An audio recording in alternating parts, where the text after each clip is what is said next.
Whakaalawhilahia to each and every one of you, and that is how we say hello from the island that I come from, which is Niue Island, a small tiny island in the South Pacific.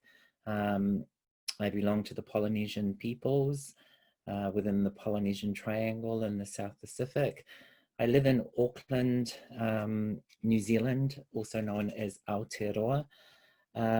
But I would like to firstly thank Smita, Raphael, Samrin, Chris, Jazz, and the APTN Secretariat team for giving me the opportunity. I am humbled to be here to share with you, I guess, my spin on storytelling. As I'm listening to you, I'm sort of feeling like I'm talking to a whole bunch of storytelling experts, and I think that is a critical part in storytelling that we often forget, is that we don't view ourselves as experts around the subject matter or the lived experiences or the lived realities that we live and breathe in our daily lives. And it's an important thing to constantly keep at the forefront of your activism through storytelling, because you are the only expert who knows what's your lived and endured. So I was given some prompts to be talking about a whole bunch of things, but I probably will just speak off the cuff of my head. I'll put into the chat box a story. I'm currently doing a Masters of Applied Indigenous Knowledge at an Indigenous university here called Te Wānanga o Aotearoa. And basically it's consolidating my practice of having worked in community for 25 years and basing everything from within my own Indigenous perspective around how I understand the world, how I serve people, and testing it by conducting a one-year research project with my community. The important thing about me doing this master's degree was it wasn't about myself. One of the key things that I did at the beginning when I was invited by the university, because I don't have an undergraduate degree, I left school at the age of 14, and I've been basically immersed in community activism since I basically left school. And I was invited by the university, who said, look, you have worked in community for so long. I think there is a huge knowledge gap in terms of your practice, in terms of your knowledge and your expertise. And we would like you to invite you. And obviously I've had prior learning. I've got some diplomas in child protection and health promotion and other national certificates that equate to, I guess, and years of experience that equate to a undergraduate degree. And so I was accepted onto the program after applying. But the whole importance of actually doing this was so that I could tell not only my story, but I wanted to make it very clear to my community that I needed their approval in order for me to do so. And the reason why I did that, because there's no point in me completing a master's degree if it's going to be of no benefit to my community. And also my community are going to be an integral part of this journey with me, because there will be an exegesis in the first year and then a research project in the second year. So this article, which I just wrote as an essay, which is basically a reflection, was actually my probably first attempt at trying to unpack how it is that I am influenced and see the world as I see the world, and key things. And myself, I'm a Polynesian person. We have some of the my ancestors are some of the greatest navigators that have navigated the oceans of this world. And I'm also not just a navigator of people, I'm also a navigator on the sea, in particular in outrigger canoe racing. So I am a navigator in understanding the sea and navigating through the sea and understanding currents and swells and tides and stars and reading certain patterns within the environment. But I also understand navigation to be a lot more than what I know it to be, which is when we talk about navigation, often people thinking it's just about finding your way down a path. But the concept of navigation is also about the process of navigation is actually wayfinding. And wayfinding have three core principles within navigation itself for Polynesian navigators. And the first one is that you must have a very clear course strategy. So basically to know where you were starting from and where you were heading to. And this is not made up. This is over thousands of years of Indigenous knowledge that has been not only captured through oral transmission, through storytelling, but also through dance, through weaving, through art, through a number of ways, because this is how the knowledge has lasted so long. When colonial and Western influences came into our region, they tried to wipe out most of our knowledge because it didn't fit their demographic of colonial lifestyles or beliefs. And the reason why it's lasted so long through my people, and probably through a number of your peoples also with similar stories, is because a lot of our knowledge was recited from navigator to navigator, person to person, through poetry, through storytelling, through dance, through art, through weaving, and it's always existed.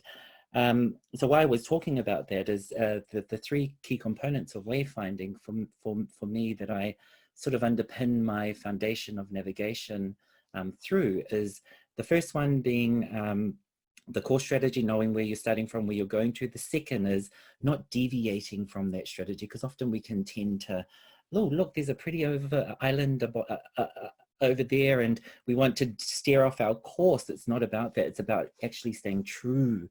And you can probably resonate that with thinking about being very strategic and how we tell stories, or how we activists and those types of things.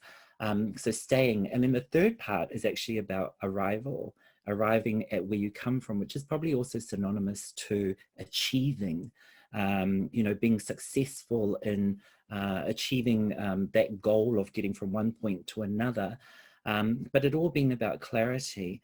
And when my people talk about navigation, often they just talk about the person that stands on the canoe, steering, looking into the stars, mapping out the horizons, setting the sails in different directions according to wind, understanding the different wave patterns and how they hit the vessel in different ways, and how to stay on course.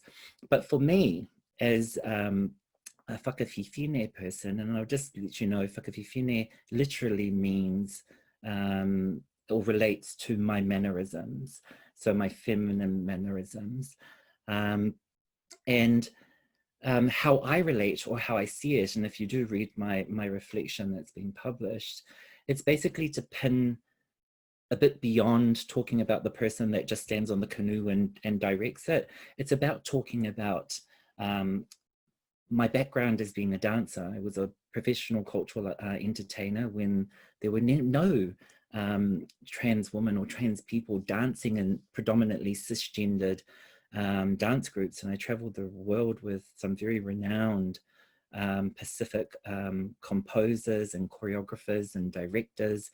And I stood amongst my fellow peer dancers and represented our culture in many different ways. So dance has been a key thing about me, but the thing that I know about dancing is because I saw through my mother the most beautiful ideal that I ever knew as a young person around beautiful femininity, not only externally, but internally. And I always wanted to aspire. My mother had beautiful long hair down to her ankles, an amazing woman, and her influences are the way that she, in terms of her leadership, in terms of her as a person, as a woman, those things resonated with me. I wasn't influenced by a character. I wasn't influenced by a supermodel or anything like that. My first experience of seeing the depiction of an ideal image of femininity was through my mother. And then the second part that I talk about in navigation and how I contribute that sort of within my practice is my grandmother. Now, when we talk about how multiple things intersect at different points, and we constantly you know, we're talking about the nuances around certain things like that. I'm very, very sharp when it comes to addressing a lot of these things or seeing them before they arise or seeing them, because my grandmother was a master weaver, and weaving is a very structured, if you know weaving, you know how complex it can be, but also how simple it can be. And if you weave something in a direction and one thing is out of place, it basically turns the whole thing into a big issue. So, you know, I'm very thankful to the fact that I experienced also many years growing up learning from my grandmother about weaving. And why I connect this to navigation, because for my people, our canoes were made out of large tree trunks, and everything that was fastened, from the mast to the sails to how we bound our canoe complete together, wasn't with glue and nails, and those things didn't exist for my people. We didn't have any of those things. So everything was woven through using bark from different trees and applying different types of dyeing techniques to strengthen things. And you had to be a skilled weaver in order to be a master navigator. So that's something that contributed. You had to be a dancer, because through dancing, you passed on knowledge also to other navigators who wanted to be navigators. And then the other key component that I talk about in the practice of navigation is about storytelling. And storytelling's, you know, an amazing thing. It's and it can be a very vulnerable thing. This story for me, and I think I heard through some comments around, you know, storytelling can make us very vulnerable, but I also think there's a huge power in vulnerability and talking about things from a vulnerable place. And I think those are things that I learned very young when I was a dancer, you know, like having to dance with nothing feminine about myself at that point, because I hadn't gone through transition, like the fear of exposing my body, almost naked body, to people watching me is probably the biggest thing that I could have ever put myself under a microscope. But you learn to overcome those things. And I think this is the thing around vulnerabilities, the more strength that you start to gain from understanding your true authentic self and story, there is a power that sort of festers within inside you, that burns, that provides you a whole lot of this stuff. So I think, just wanted to talk more about that publication, but there are some key things around, I think, I'm the co-chairperson of the Regional Steering Committee of the Asia Pacific Transgender Network, and one of my key roles obviously is to ensure that we are championing the number of things that are happening across the region, and working very closely with our Secretariat and our Thai Foundation Board.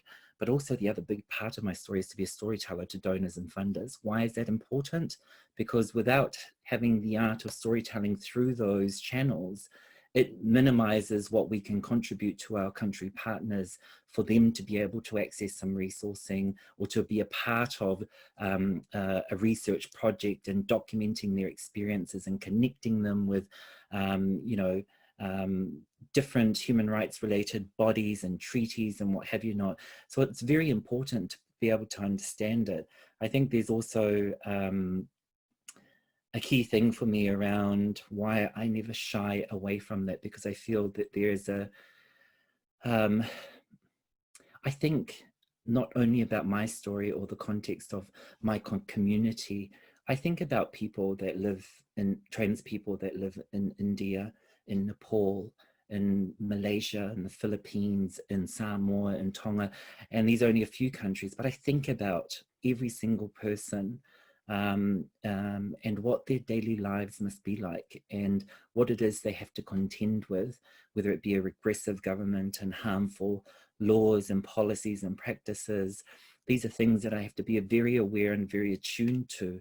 And I'm not always above across everything, and that's okay to acknowledge that.